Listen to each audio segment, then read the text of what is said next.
Depuis le 1er janvier 2020, Sen'Eau est en charge de la production et la distribution de l'eau dans les zones urbaines et périurbaines du Sénégal.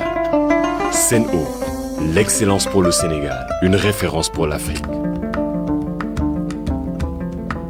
Une vision qui se décline sous 6 axes stratégiques. Donner l'accès à l'eau à tous. Assurer un service d'excellence. Garantir une performance durable. Faire rayonner le service de l'eau grâce au centre d'excellence. Réduire notre empreinte environnementale et énergétique. Accompagner la carrière de tous, surtout celle des jeunes et des femmes. Après seulement 3 ans d'existence, le défi d'une eau de qualité en quantité suffisante a été relevé grâce aux innovations mises en place par la Sen'Eau et aux nouvelles infrastructures portées par l'État du Sénégal. 98% des Dakarois sont alimentés 24 heures sur 24 avec 260 millions de mètres cubes distribués en 2022. Sen'Eau, c'est une exigence. Nos équipes ont relevé le défi de la qualité avec une surveillance continue de la ressource au robinet des clients pour le respect des normes de l'Organisation mondiale de la santé. Le laboratoire mobile Sen'Eau de Ziguinchor a rendu autonome la partie sud du Sénégal pour garantir la surveillance de la qualité de l'eau. Tous les ans, plus de 15 000 échantillons d'eau sont prélevés et analysés sur l'ensemble du Sénégal avec un taux de conformité en bactériologie de 98,8% et en physico-chimie de 99,7%. L'eau est la denrée la plus contrôlée au Sénégal. Sen'Eau, c'est l'innovation grâce au déploiement de 2 outils d'aide à la décision. Au point B, pour la supervision de tous les sites de production et du transport d'eau du Sénégal. À Anne, avec le centre Visio, pour la gestion de tous les réseaux de distribution. Grâce à la régénération de plus de 90 forages pour un gain de 15 millions de mètres cubes en 3 ans. Grâce à la refonte de l'usine des eaux du point B avec le renforcement des pompages vers les mamelles, le renouvellement et l'installation de nouvelles vannes stratégiques pour assurer la maintenance sans arrêter l'usine, la sécurisation de l'alimentation électrique et grâce à ces innovations, le niveau de disponibilité des usines a ainsi atteint 98,8%. La relation clientèle continue sa transformation avec Sen'Eau qui a permis de digitaliser la relève, géolocaliser les compteurs, rendre plus accessible le paiement de factures, co-construire avec les associations de consommateurs la nouvelle facture plus simple et facile à comprendre, développer une agence clientèle 100% digitale, Nofly, avec la modernisation des agences de Yoff, Kaolack, Petite Côte et l'ouverture d'une 2e agence à Rufisque.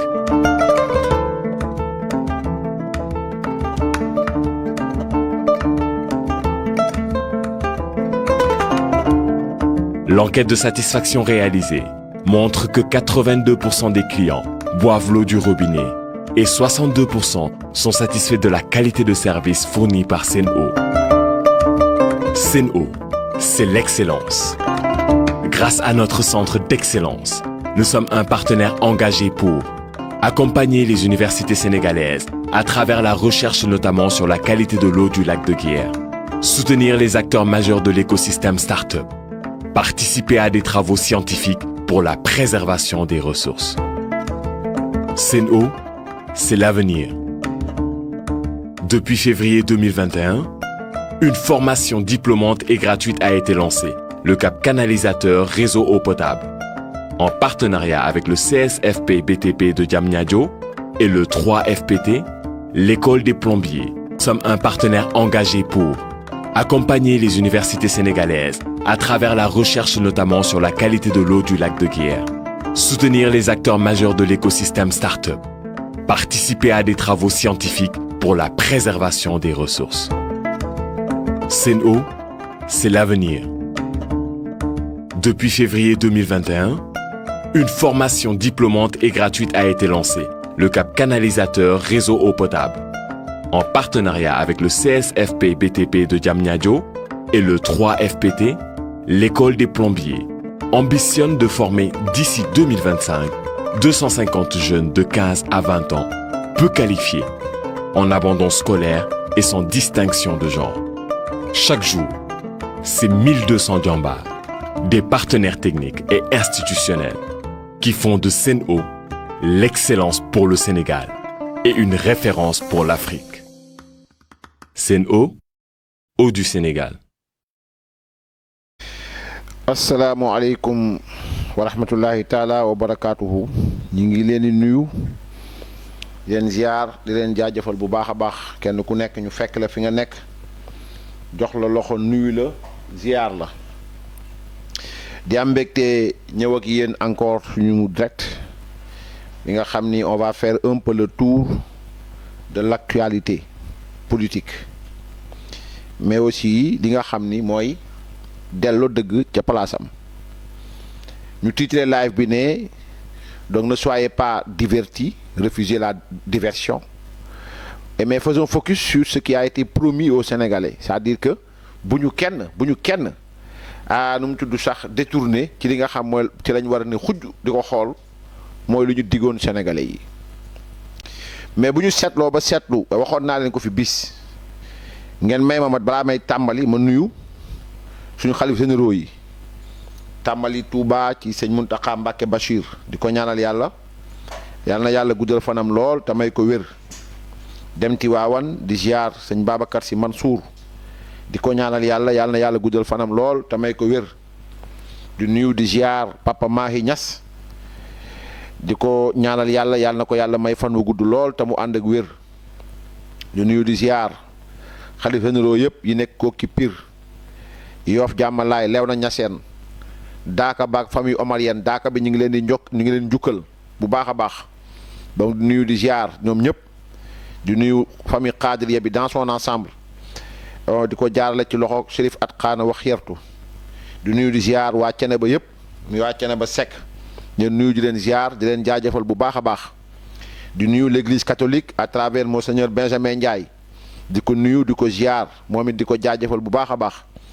di nuyu son excellence le président Macky Sall di ko nuyu di ko jaajëfal ak l'ensemble des responsables de la grande coalition Benno Bokk Yaakaar ñu ngi leen nuyu di leen ziar di leen jaajëfal di nuyu aussi waa parti socialiste di nuyu aussi waa Khalifa Ababacar Sall di nuyu ñoom Thierno Alassane Sall di nuyu ñoom Anta Babacar di nuyu les républicains ñi nga xamante ni jéem nañu wut réew mi ci li nga xam moom la yoon réew mi digle mosuñoo tàllu à part benn moment Khalifa nekkoon ci gars yi maintenant ñax mu wow moom day lakkaale bu tooy mais gëm nañ ne Khalifa ñax mu tooy la ñu ngi koy nuyu di ko ziar di ko jaajëfal bu baax a baax di nuyu activistes républicains yëpp dans leur ensemble di nuyu mouvement des activistes républicains du Sénégal di ko teg ci loxo Mamadou Gueye bi nga xam ni administrateur la fa mais nekk administrateur en même temps ci page bi di nuyu groupe yi nga xam ni ñoom ñëpp ndeysaan ay groupe la yuy liggéey di góorgóorlu di nuyu les sœurs de Bah Diakhaté di leen nuyu di leen ziar di ko teg ci loxo Soxna Maya ñu ngi koy nuyu bu baax a baax di ko ziar di ziar sama sëriñ sama xarit sama soppe Cheikh Aliou Souane ñu ngi koy ñaanal yàlla na yàlla guddal fanam lool tamay ko wér donc am mbégte di nuyu waa YouTube di nuyu waa Facebook di nuyu TikTok bi aussi di leen sant bu baax a baax di leen gërëm saagakat yi tamit ñu ngi leen nuyu donc ñu bëgg tàmbali li nga xam ni mooy suñu direct tey te ñuy tàmbali ci ki nga xam ni mooy Ousmane Sonko dafa am benn photo buy daw actuellement ci internet bi moom Ousmane Sonko moo ko publier boppam au fait je suis pas en train de parler d'un premier ministre je suis juste en train de parler d'une page d'un ancien liveur doon def direct Ousmane Sonko page am parce qu'il y a pas de premier ministre il y a rien du tout c'est Ousmane Sonko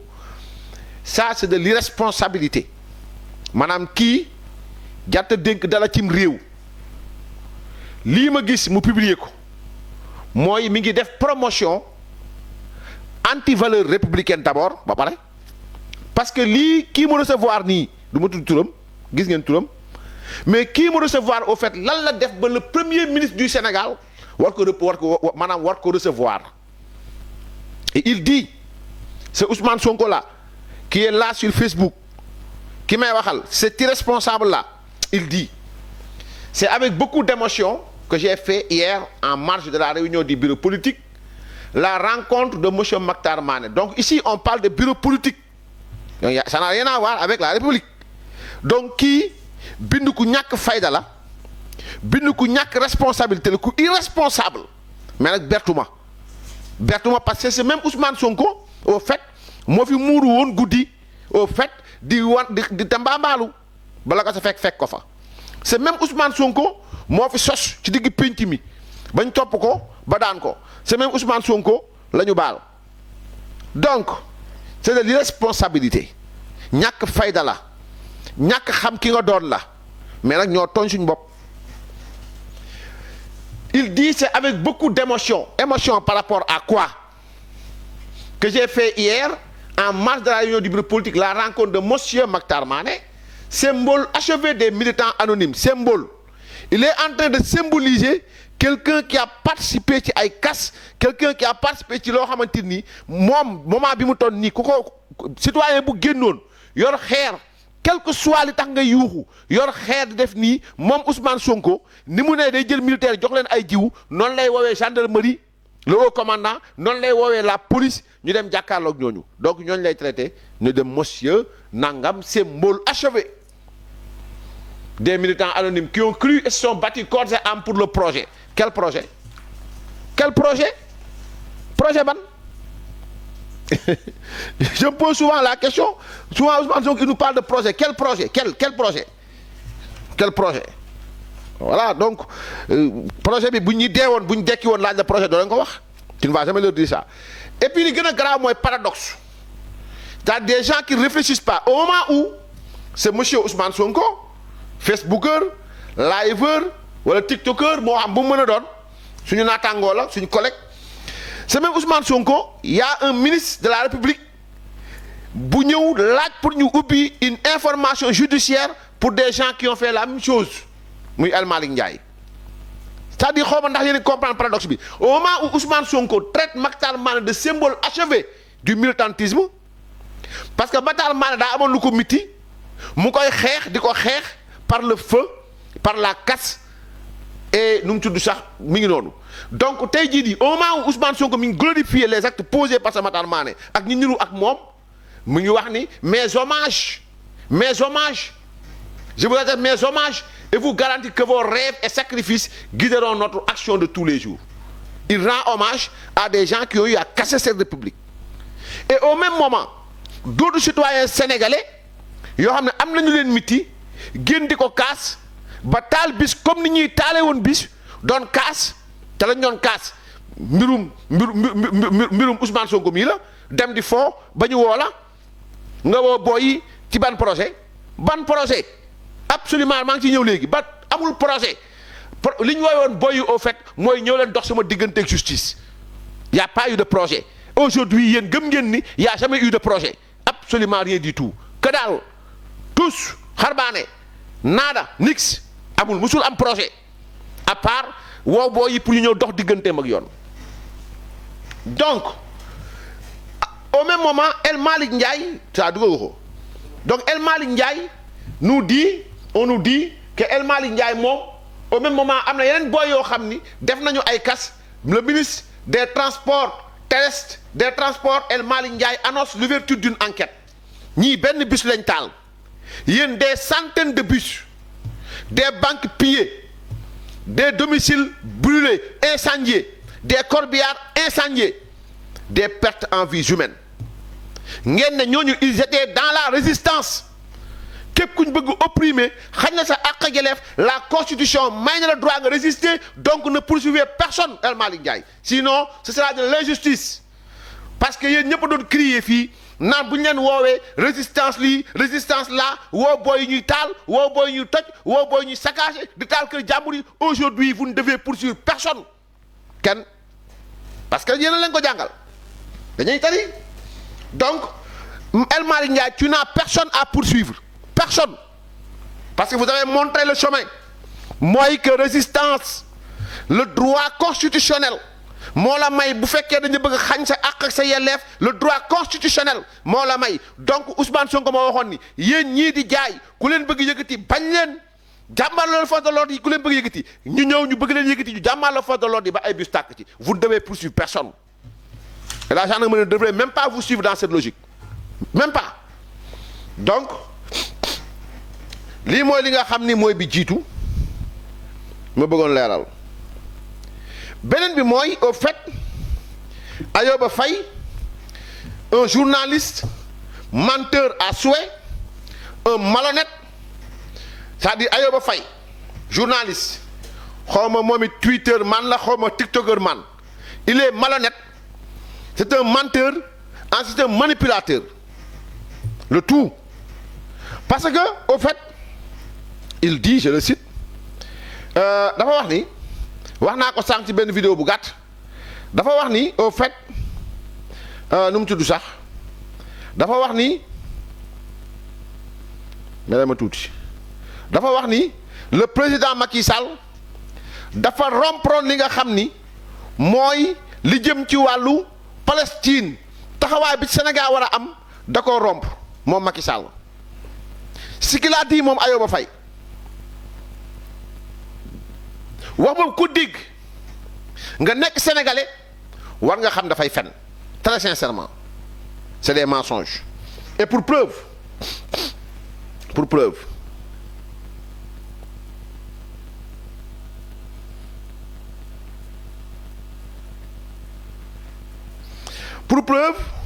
donc ma ma tuuti baale ma de moom lu mu bind moom jarul ma leen koy tegal waaw très sincèrement voilà pour preuve damay tegal ay waxu président Macky Sall bi jiitu li tax ma ne c'est un malhonnête voilà mi ngi nii. L'État palestinien, la France s'exprime sur ce point, la Suède, la Grande-Bretagne. Vous, pays musulman, comment est-ce que vous réagissez? Le Sénégal, je dois vous dire, depuis la création de la commission pour la défense des droits inaliénables du peuple palestinien, a présidé cette commission aux Nations Unies. Nous avons ouvert l'ambassade de Palestine ici depuis très longtemps, depuis les années 75. Le Sénégal assure les charges de cette ambassade depuis cette date. Il est normal que le peuple palestinien puisse disposer d'un État à côté de l'État d'Israël. Donc, sur cette question, nous, notre politique est claire. Maintenant, il faut aider les deux peuples palestiniens et israéliens à cohabiter, puisqu'ils ne peuvent pas se séparer.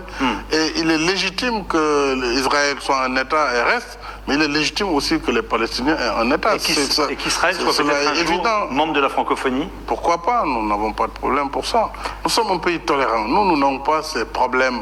de cohabitation ou de divergence fondamentale, mais qu'on reconnaisse quand même au peuple palestinien le droit de disposer d'un État et de vivre dans ce territoire. Donc, président Macky Sall ngi noonu ça il l'a dit depuis fort longtemps yàgg na il l'a dit exactement il y a de cela 9 ans wala 10 ans en 2014 le 30 novembre précisément le 30 novembre ñu déglu waa président Macky Sall. Dans un contexte d'émotion fortement exacerbé par la situation que vivent nos frères et sœurs palestiniens et Rohingyas de Birmanie, pris dans l'étau infernal de la violence. J'appelle instamment la Oumma islamique et les Nations Unies à se mobiliser pour mettre fin à ces tragédies humaines. Je réaffirme notre ferme attachement aux droits légitimes de nos frères et sœurs de Palestine à un État indépendant et souverain avec Al-Quds Al-Sharif comme capitale, conformément aux résolutions pertinentes des Nations Unies, y compris celles relatives au statut de Jérusalem. Je pense à tous les pays frères également meurtris par le fléau du terrorisme et de la guerre. Donc, président Macky Sall mi ngi noonu loolu la wax maintenant bu ngeen ko jëlee ngeen nu mu tudd sax ngeen xool Ayoba Faye ce qu'il a dit parce que man wax naa ko ñëpp di ko dégg Ayoba Faye ce qu'il a dit mais là c'est grave comment quelqu'un peut-il mentir comme ça et puis il se réclame journaliste quoi il ment et d'une manière la plus éhonte c'est-à-dire que aujourd'hui ñu ne kooku journaliste la donc ñu ne kooku journaliste la je vais vous montrer pour preuve li nga xam moom la bind comme ça les gens vont voir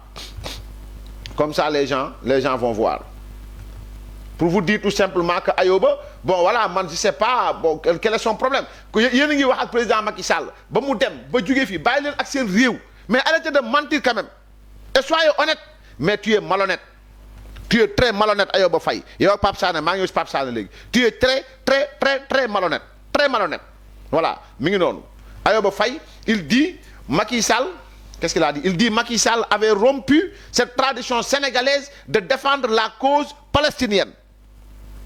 Macky Sall avait rompu cette tradition sénégalaise de défendre la cause palestinienne. Ça, c'est des mensonges. Fenga, tu as menti, tu es malhonnête, tu es hypocrite. Tu es un hypocrite, Ayoba Faye. Reste là. Tu es un hypocrite, un menteur, à la plume dégueulasse, trempé dans l'encre de la haine. Voilà, uniquement pour gagner, pour produire que des fadaises. Lii contre-valeur la ci métier bi nga jàng. Lii gàcce la ci métier bi nga jàng. Di fenum pénc di fen koo xamante ni la mu waroon def na ko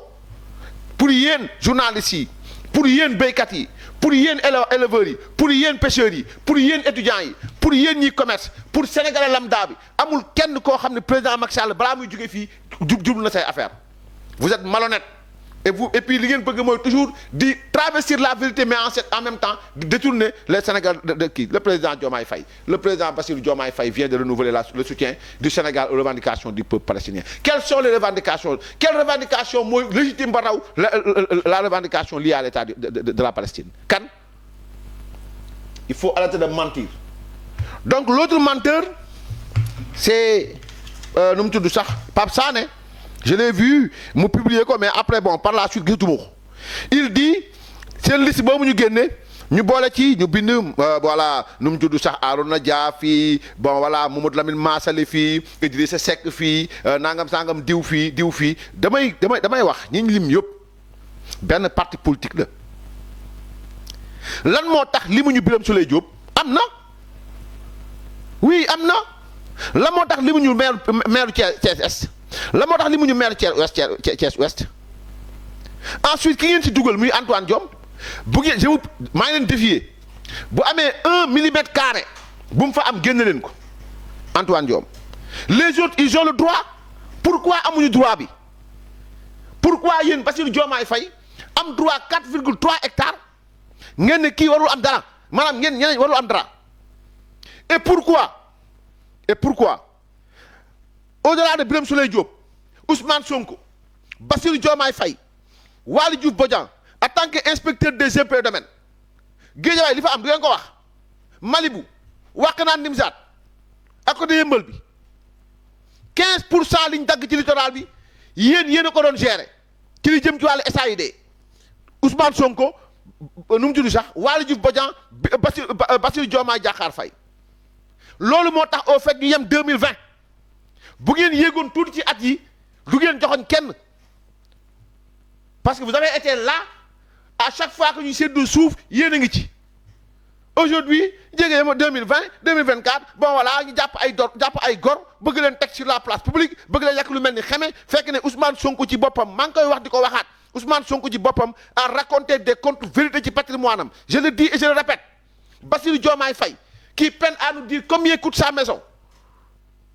Inspecteur des impôts et domaines bu ndaw am naa kër Thiès am naa terrain Thiès am naa terrain nu mu tudd sax Ndiaganiao am naa terrain fii am naa kër Mermoz boo xam dama kaa tabax dama leb fii banque bi dama leb fii banque bi dama def lii ba léegi Bassirou Diomaye Faye président d'honneur du parti Pastef est incapable de nous dire quelle a été la somme bi mu débloqué tabax kër gi yéen ku ngeen yëpp vous nous tympanisez moo tax ma ne leen bu leen nangu diversion bi dañ leen divertir c'est parce qu'ils n'ont rien à donner aux Sénégalais maa ngi ci ñëw léegi c'est parce qu'ils n'ont rien à donner aux Sénégalais c'est parce qu'ils ont renié leurs principes ils ont craché sur leurs principes tekkiwuñ dara ci bëtu Sénégalais yi nga xam ne bëgg nañ dëgg gëm nañ dëgg tekkiwuñ dara ci kanamu Sénégalais yi moi à chaque fois que je regarde le visage de Ousmane Sonko liveur tiktoker facebooker à chaque fois que j'ai le dégoût yàlla xam na ko je me dis voilà quelqu'un koo xam ni il a raconté des contre-vérités durant tout son cursus politique je le vois comme ça et puis vous parlez de Thiès seulement le président avant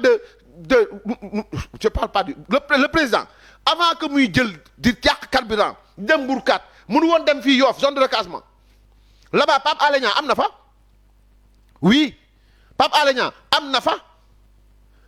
lot numéro 191 ak lot numéro 193 am na fa mi ngi nii autorisation ko si baa ngi nii lu mu bëgg ma dolli ko jox ko mi ngi nii Pape Alé Niang pour le compte de société civile immobilière SCI Assurance nee la nee nangam sàngam ba mu jeex profession journaliste demeurant à Dakar agissant pour le compte de personne morale est autorisé à effectuer des travaux de construction d'un immeuble à sous-sol plus rez-de-chaussée plus mezzanine plus 5 étages à usage d'habitation en 2021 fu mu ko jëlee sur bail lot numéro lot 191 lot 193 TF 20722 NGA et fii ce qui est à souligner lot 20722 NGA ça a été maanaam lii NGA foo ko dégg Dakar Gorée la et puis je pose la question à Ousmane Sonko est-ce que lot 20722 NGA nekkul woon lot 4408 DG est-ce que lot 4408 bokkul woon ci patrimoine le vieux Dupont foofu zone de recasement bi parce que Dakar Gorée mooy bi jiitu après ba ñu changé Ngor Almadi ñëw ñu indi Ngor Almadi ex moo tax ñuy wax ex TF est-ce que le TF nu mu tudd sax 20722 NGA n'est pas l'ex TF 4408 appartenant au vieux Dupont comment Pape Alé Niang a-t-il pu avoir ces deux parcelles 191 ak 193 nu mu def ba am ko indi ma beneen bi nu mu def ba am ko plan bi NICAD bi plan NICAD baa ngi nii moo nekk nii voilà plan NICAD baa ngi nii moo nekk nii loo yi jubal ma loo yi ma def encercler noonu loo yee nekk nii 191 193 presque 400 et quelques mètres carrés ñu ne déeta waaye mu dem Somone amaat fa plus de 300 mètres carrés yéen ngeen bàyyi Dakar li fi xew bàyyi Mermoz Pyrotechnie bàyyi foire ba si ses bàyyi fii nii fii ñu joxoon fii nii technopole bi nii ngeen bàyyi fi yëpp bàyyi BOA ba bàyyi éogène bi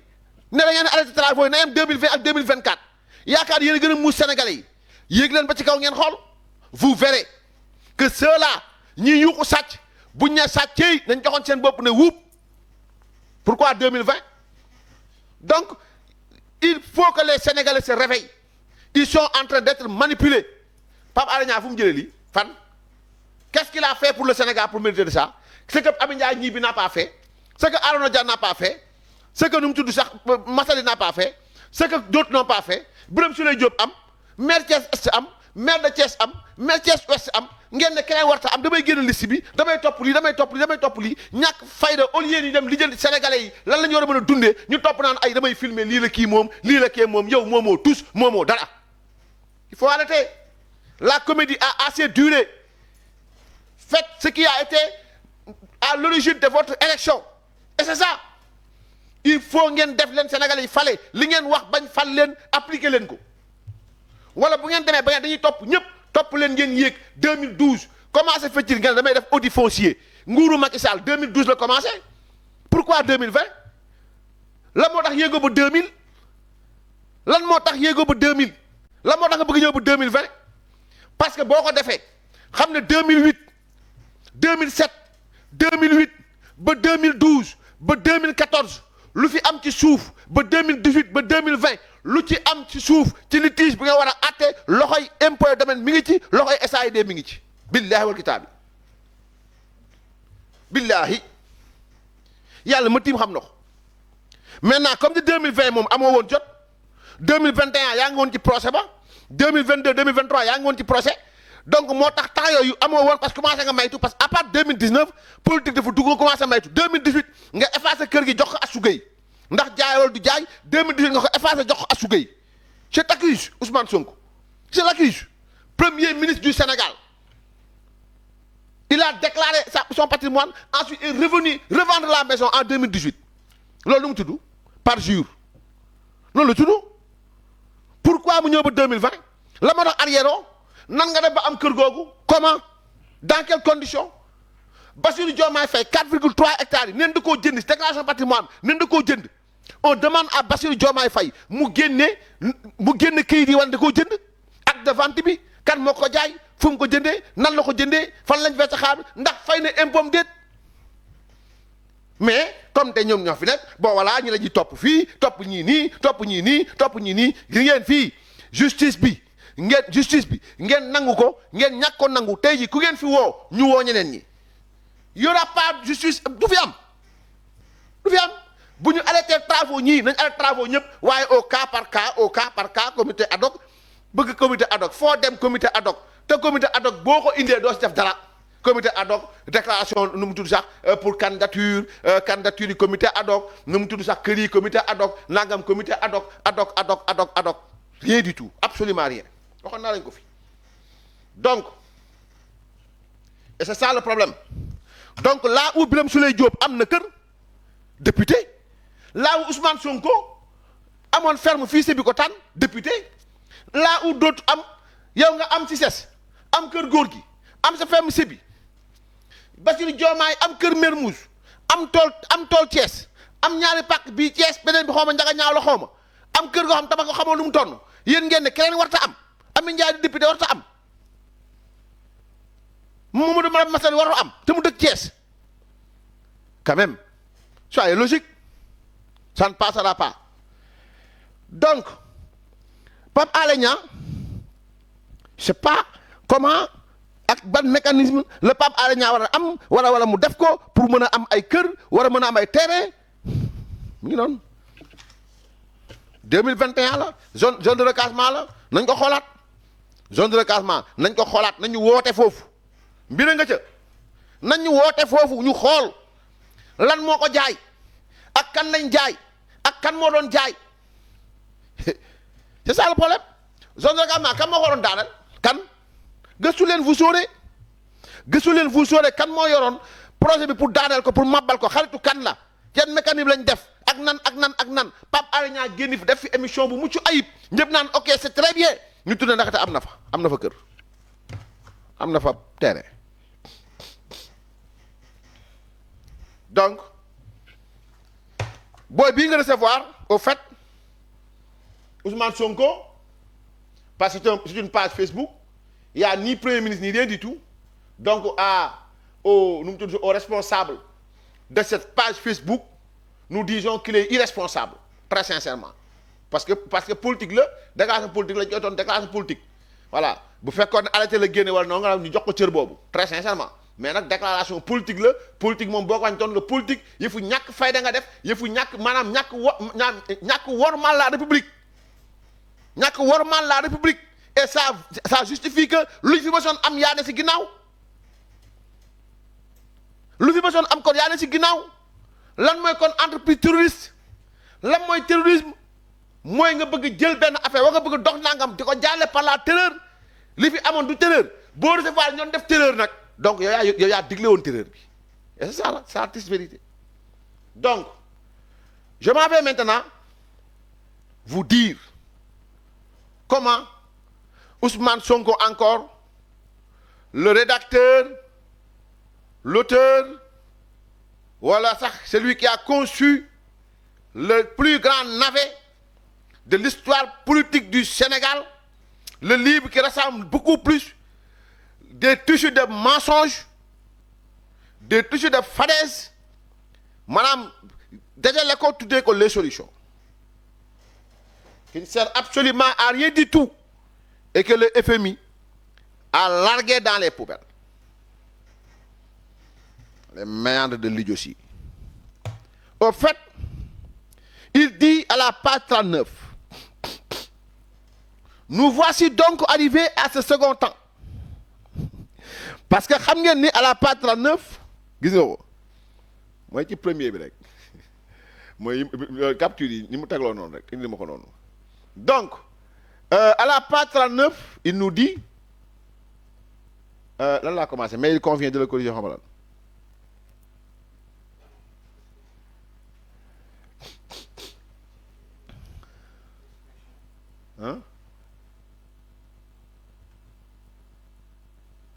donc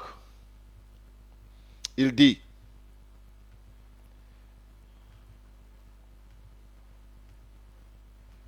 balema nu mu tudd sax xam nga yónnee la fi may commencé non non garaawul ba am yónnee dafa may commencer rek. Donc il dit à la page 39 moom Ousmane Sonko ñi benn li ngeen fi dig nit ñi ak li ngeen nekk di ko def comme yàlla ak yàlla yi loolu moo tax ma ne c'est un tissu de mensonges, des fadaises et rien d'autre, absolument rien d'autre. Bon voilà, donc il dit nous voici donc arrivés à ce second temps, parce que xam ngeen ne fii dafa teg ñaari temps mu ne temps pour se poser et déconstruire et un temps pour proposer et programmer. Il l'a dit à la page 39. Nous voici donc arrivés à ce second temps, parce que auparavant dafa wax ni temps pour se poser dafa am ak déconstruire ak temps pour proposer et programmer. 2018 2019 2020 2021 2022 2023 2024 jaa nga élection législative présidentielle 2019 jaa élection législative 2022 jaa élection locale 2022 ñëw présidentielle 2024. Tu es incapable de nous donner un projet. Waxuma programme de projet. Le brouillon sax. C'est-à-dire un brouillon, esquisse. Il en est incapable. Il dit, je cite, nous voici donc arrivés à second temps, celui de décliner en synthèse notre vision du Sénégal. Exercice auquel nous nous soumettons avec un incommensurable plaisir à travers cet ouvrage. Sauf que 2 ans après, l'exercice a changé. Exercice auquel nous nous soumettons avec un incommensurable plaisir à travers cet ouvrage. Ça, il le dit. Il se veut un référentiel à la fois didactique, des politiques publiques et pédagogiques à l'endroit du grand public. Ça, il l'a dit à la page 39 des solutions du navet. Xam nga fii nee na moom depuis 2018 am na programme. La moo tax mu ñëwee 2024 mënu ko dérouler. Il avait réuni c'est Bambay fële teg leen mi wax ñuy tàkk boo réunir ay ñoo xam ni c'est des intellectuels malhonnêtes, des gens qui n'ont pas fait le CM2 nga dajale ay nit yoo xam ne xamuñu lu xew nga ñëw di wax takk sa costume takk sa benn net sa benn affaire bu def nii. Tu n'étais pas en train de vendre un projet, tu étais en train de nu mu tudd sax nga yéegal sa bopp yow. yaa ngi doon yéegal sa bopp yow ñu gis la yow gisuñu programme. Tu n'as pas de programme. À moins que 2 ans après l'exercice bi muy wax l'exercice auquel nous nous soumettons, l'exercice a changé, la soumission et le plaisir avec. Parce qu'il y a eu entre-temps le projet Sweet Beauty, le plaisir, l'exercice et la soumission. Parce que l'exercice auquel nous nous soumettons avec un incommensurable plaisir, moi je me dis que en tout cas, à travers ce qui s'est passé, pas à travers cet ouvrage, mais à travers ce qui s'est passé au Sénégal, l'exercice a changé, la soumission et le plaisir avec. Parce qu'on a vu ici un processus Sweet Beauty avec un plaisir, un exercice et une soumission qui n'est pas la vision. Donc, loolu mooy par rapport à la vision. Donc, depuis 2018, donc, il n'y a jamais eu de vision. Il n'y a jamais eu de vision. te da koo bind wax ko xaatim ko ñu dem ci beneen donc à la page 96 il parle d'emploi. Page 96. À la page 96 il nous parle d'emploi. Nous continuons. À la page 96 il nous parle d'emploi. Voilà. Donc, pour tous les emplois supérieurs soumis au choix du président,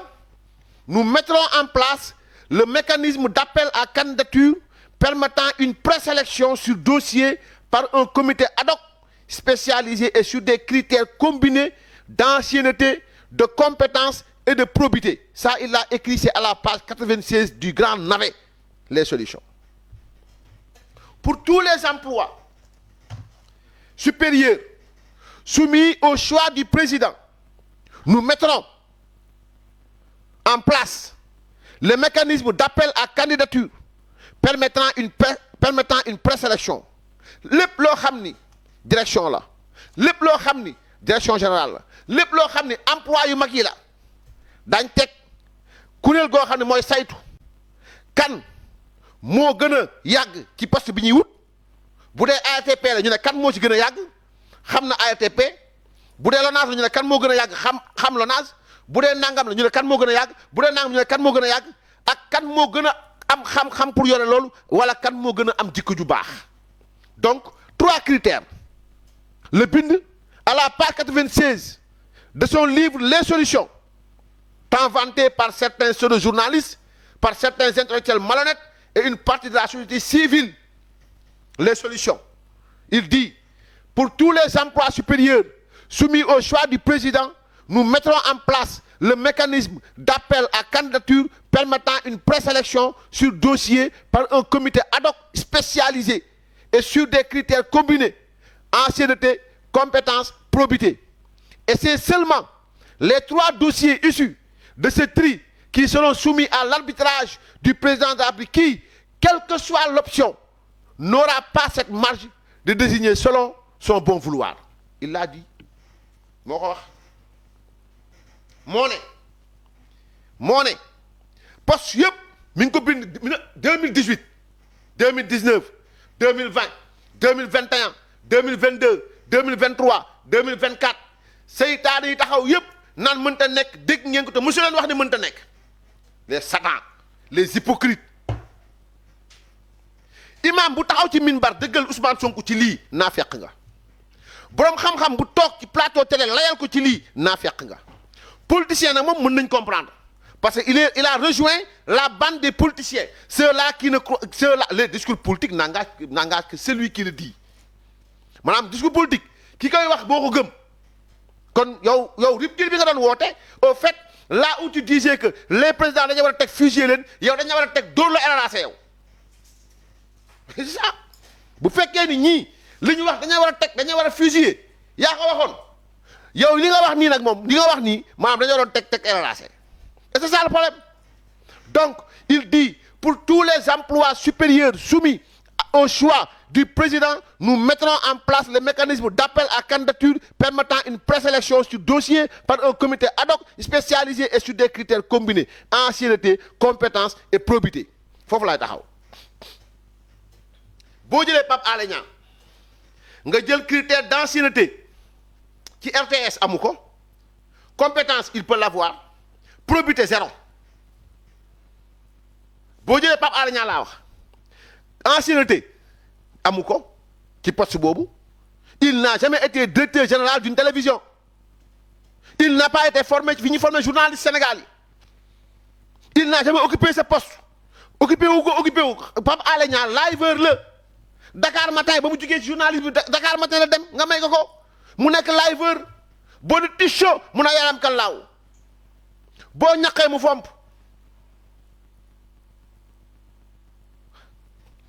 ancienneté newu fa compétence oui peut-être mais probité nit ki mandi bay tërëf bay mbëkk di daw di bandi di tërëf bay mbëkk di fen en direct ñu lay déglu kooku amul probité je te jure probité yett yooyu Pape Alé Niang kon il devait dégager nga jël Ngagne Demba Touré ancienneté amu ko parce que stagiaire là il n'a pas l'ancienneté nga jël compétence oui il peut l'avoir probité oui il peut l'avoir mais amul ancienneté donc boo xoolee critères combinés parce que Ngagne Demba wax dëgg yàlla xamul ma ko dara pour wax ci probité am xamul ma ko dara mais si wàllu compétence bu fekkee yàlla laay waxat amaana lim jàng xaw na ci xam tuuti mi ngi koy gëstu te bu ci yàggee mën ko probité aussi su ma seytaane wut hypocrite ma xamul ma ko dara mais ancienneté amu ko te li nga wax da nga ne ces critères combinés combinaison la boo amul ñett yi maanaam doo et c'est seulement les 3 dossiers issus yan dossier la yana donc à la page 96 il a ravalé ses vomis c'est difficile de le dire à la page 96 donc nga jël ñu bëri ñoo xam ni mi ngi noonu kon imam bu taxaw ci minbar au fait naan ay xawma désormais ku fi waxati Ousmane Sonko ñu tontu la c'est parce que xamoo sa mission c'est parce que tu es un hypocrite parce que ku fen ci pénc bi ñu wax ko maanaam ku fen ci pénc ñu wax ko maanaam ku wax lu dul dëgg ci pénc ñu wax ko boo waxee ne su ma ñëwee def lii nga ñëw def leneen lu mu tudd man rachana fa laysa minna ku ñuy nax bokkoo ci ñun lii nax la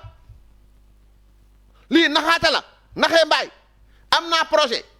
am naa nangam ñu ñëw fal la nga ñëw naan maa ngi bind projet bi pareegul quand même maa ngi koy bind pareegul quand même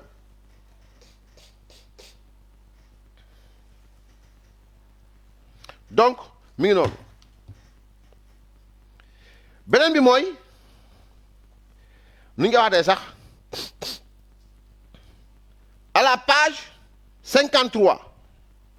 à la page 53 à la page 53 maa ngi ñëw livre bi laa jël benn par benn ba mu jeex à la page 53 non jëlal à la page 97 voilà am nga ko ah à la page 97 il dit ceci à la page 97 il dit ceci bon voilà donc am nga ko ah voilà à la page 97 il dit ceci et ça veut dire le contraire il dit élaborer des dispositions de renforcement du pouvoir parlementaire de contrôle de l'action du gouvernement ainsi dans le cadre de la mise en jeu de la responsabilité du gouvernement en plus des procédures de la motion de censure et de la question de confiance, l'Assemblée nationale pourra déclencher une procédure de mise en accusation du chef de l'État et du Premier ministre, notamment pour violation de serment, violation délibérée de la Constitution, atteinte grave aux droits de l'homme, malversation, corruption, enrichissement illicite, atteinte à l'unité nationale et à l'intégrité territoriale, conflit d'intérêts. Donc, fii à la page 97 moo ko wax mais dañ ko fal premier ministre in firo sara génne assemblée nationale bu war a def motion de censure ñu dissoudre assemblée bi et puis lui il est chargé d'enseigner ce programme l'école du parti c'est-à-dire man dama yaakaar ne Pastef au fait je sais pas je ne comprends pas vous l'avez écrit dans votre novella à la page 97-98, il dit élaborer, nous prendrons les mesures si après pour y pallier. Assemblée bi ñu doxee baaxul daañ jël mesures yi pour mu baax ñu teg ay dispositions yoo xam ni dañuy dolli doole Assemblée nationale pour ñu mën a saytu li nguur gi def mu ne wëleef non au-delà boo jëlee nga tegee dee lu ñuy woowee motion de censure ak question de confiance maanaam mooy Diomaye premier ministre bii nga ñu digal bii nga ñu indil doyuñu Ousmane Sonko doyuma man Bah Diakhaté te warul doy benn député Sénégal te dinaa wax lu tax c'est-à-dire Ousmane Sonko man doyuma très sincèrement te warul doy benn député Sénégal benn xam ngeen lu tax parce que en 2016 et c'est de votre responsabilité en 2016 à l'heure des élections législatives, il a déclaré son patrimoine et c'est une fausse déclaration. maa ko wax posez-lui cette question à l'Assemblée nationale posez-la lui ne leen ko ndax en 2018 2 ans après avoir fait sa déclaration de patrimoine il n'a pas vendu un patrimoine foncier bâti un immeuble à 100 millions de francs de CFA devant le notaire Mahmoudou Ali Touré à Assou Gueye fille de Fallou Gueye ku def loolu tu es indigne de confiance billahi wal kitaabi ku def loolu tu es indigne de confiance wa rabbil kaaba donc la motion de censure et la question de confiance man très sincèrement Ousmane Sonko ne m'inspire pas confiance parce que c'est grâce à cette déclaration de patrimoine ak li mu ci teg wax ji mu ci teg et aujourd'hui on comprend pourquoi jamais au plus grand jamais amul kenn ci naataangoom yi mu nekkal impôt domaine ku yëkkati wala nga am sañ-sañu yëkkati ne ko saawaay lii jaarul yoon parce que daa am loo xam da koo xam ku ma waxal la kenn du wax mais ñun amuñu fi terrain Sénégal bi amuñu fi pàkk dañuy wax kon à la page 97 lui-même a dit que ni dañuy dooleel Assemblée nationale am na doole au moins pour procédure de motion de censure procédure de question de confiance l'Assemblée nationale pourra déclencher une procédure de mise en accusation du chef d'État et du Premier ministre donc notamment pour violation de serment donc à la page 96 vous avez renié ce principe lié à l'emploi donc boobu mooy Assemblée nationale donc beneen bi mooy à la page 53 am nga ko maa la koy jox léegi donc à la page 53 voilà concernant l'Union européenne il dit et de la manière la plus claire dans son avis à la page 53 il dit gis nga à la page 53 lui-même il le dit nu mu tudd sax à la page 53 bon voilà ok tout ceci va évidemment avec l'expression du rejet catégorique de l'accord de partenariat économique avec l'Union européenne. La première chose qu'ils ont faite mooy nu mu tudd sax comment dirais-je mooy nu mu tudd sax recevoir l'Union européenne à travers Charles Michel tey jii au moment où je parle indi ma beneen capture boobu au moment où je parle l'Union européenne fii ci Ndakaaru fii ci Sénégal l'Union européenne dafay def ay activités muy conférence de presse le 6 mai mooy kañ suba le 6 mai conférence de presse des ambassadeurs de la Team Europe sur le partenariat Union européenne Sénégal et l'actualité mi ngi noonu tey la woon voilà mi ngi noonu à l'occasion de la journée de l'Europe les ambassadeurs de la Team Europe, Union européenne et 15 États membres organisent une conférence de presse afin de faire le point sur le partenariat Union européenne, Sénégal et l'actualité. Chaque année, le 9 mai, la journée de l'Europe célèbre la paix et l'unité en Europe. Cette date marque l'anniversaire de la déclaration historique prononcée par Robert Schuman dans laquelle il expose l'idée d'une nouvelle forme de coopération politique en Europe. Donc mi ngi noonu donc li mu fi bind li moo tax man leen c'est-à-dire que ici il nous dit que la première chose bi muy def mooy rejet catégorique partenariat à l'accord de partenariat économique la première chose bi mu def mooy recevoir l'Union européenne Charles Michel avec tout ce qu'il y a comme li si bindeelu mais aujourd'hui le gars yi doon def seen conférence de presse pour gën a renforcer li nga xam mooy accords yi ñu am ak Sénégal donc il nous avait dit aussi et ça c'est pas dans le livre. La première chose bi muy def mooy criminaliser l'homosexualité il a reçu moom Ousmane Sonko ak Diomaye Faye Diomaye mooy Sonko mooy Diomaye il a reçu Charles Michel défenseur de la cause LGBT et du 14 au 18 il va recevoir Jean-Luc Mélenchon teg ko ñu dégg ko. Jean-Luc Mélenchon, quand vous étiez sénateur PS, vous avez été à l'origine d'une proposition de loi pour un partenariat civique, c'était en 1990. On peut considérer que c'était le précurseur du Pax. Pour aussi rappeler que vous êtes commencé très tôt pour l'ouverture du mariage aux homosexuels. On doit ensuite bien comprendre que si toute assignation résulte en quelque sorte de l'accident au sens philosophique, c'est-à-dire de la circonstance, quel est l'adversaire? On a donc un archétype qui est là derrière, qu'on ne voit pas, et qui est le même qui ressurgit quand on raisonne sur les questions du féminisme ou quand on raisonne sur les autres questions, c'est le patriarcat. Le patriarcat est la structure culturelle invisible de l'ensemble de notre centre de réflexion. Donc tout processus de singularisation ou d'individuation doit apprendre à discerner qu'il se fait, peut-être dans le sens que lui a enseigné le patriarcat, mais peut-être contre. Il ne peut pas le faire s'il ne le sait pas. Donc là, c'est le savoir qui va nous libérer. Alors après, l'égalité des droits, ça c'est fastoche. Le mariage républicain, puisque vous voilà tous entichés d'un nuptialisme que je trouve tout à fait touchant, qui n'a rien à voir avec la tradition de gauche, mais bon, pourquoi pas. Ce sera le moment d'avoir une pensée pour ceux qui peuvent être condamnés à mort en donc non continuer vidéo foofu ma ko teg.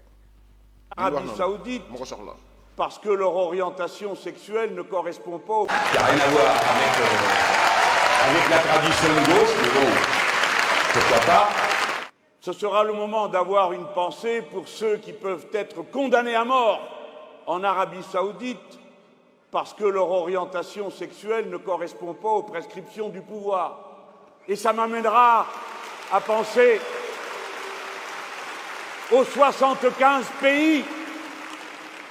qui répriment et aux 13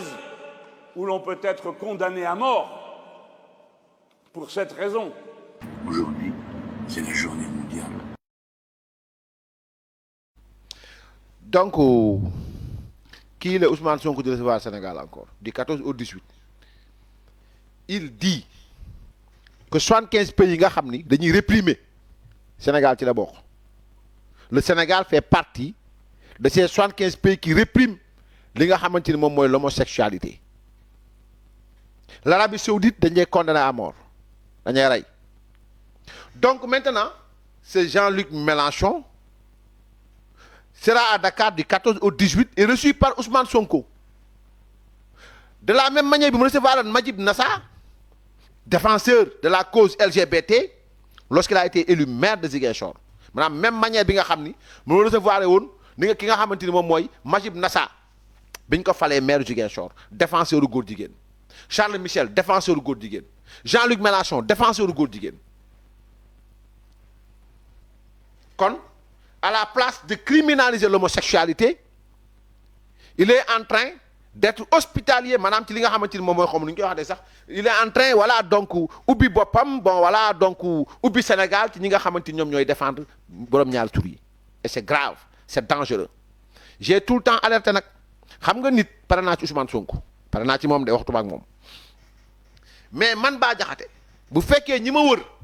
mën nga ci compter ñaar ba ñetti góor jigéen te dama yàgg a wax mais yàgg dégg nga ko gis nañ dem rek yàgg bawul dara je te jure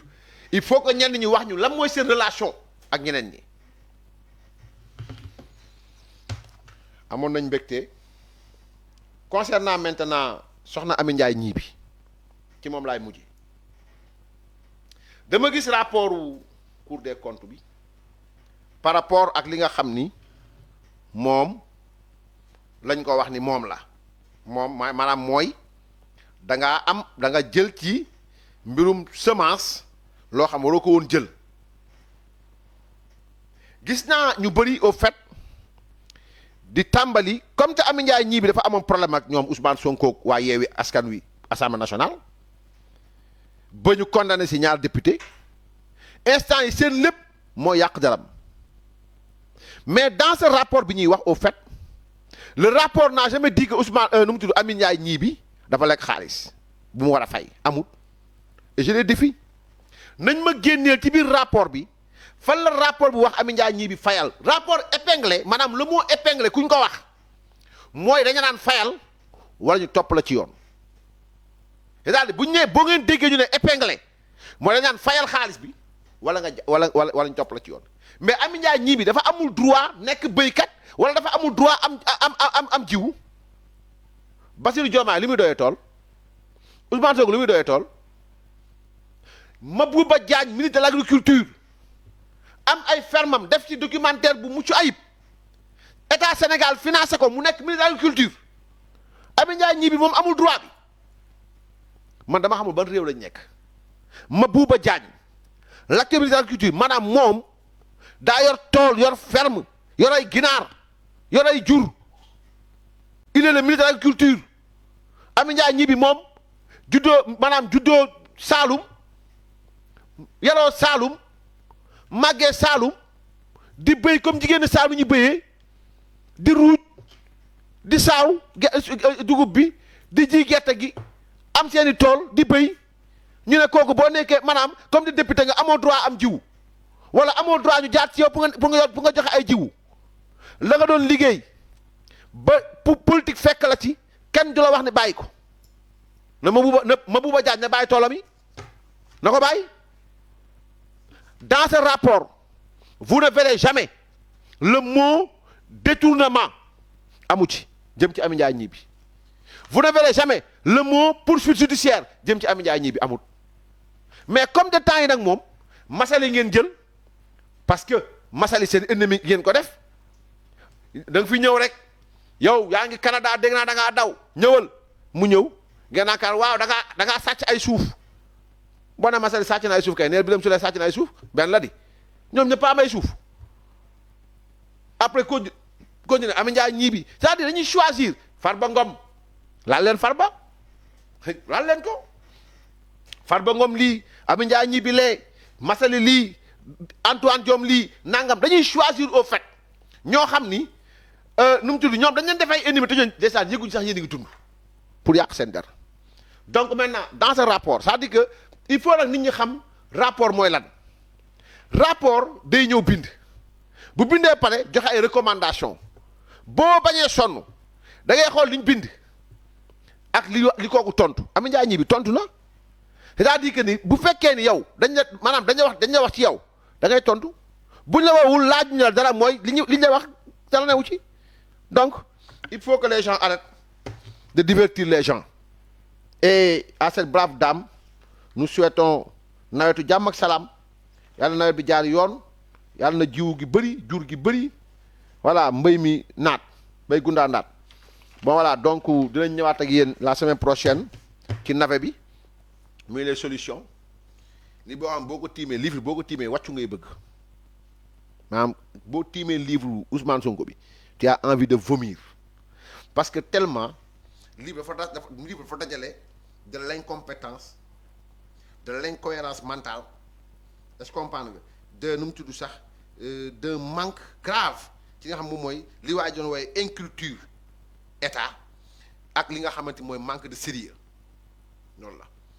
et bon voilà donc c'est malheureux de le dire mais bon mi ngi noonu donc en tout cas Mabouba day yar Anta Babacar day yar donc est-ce là le ministre de l'Agriculture du nekk nu mu tudd concurrent wu Anta Babacar Ngom si jaayum voilà donc jaayum cuuc yeeg yooyu noonu jaayum ginaar gi waaw mi ngi noonu bon yàlla baax na amoon nañ mbégte lool sant leen gërëm leen wasalaamualeykum wa rahmatullahi taala wa barakaatuhu jaa ngeen jëf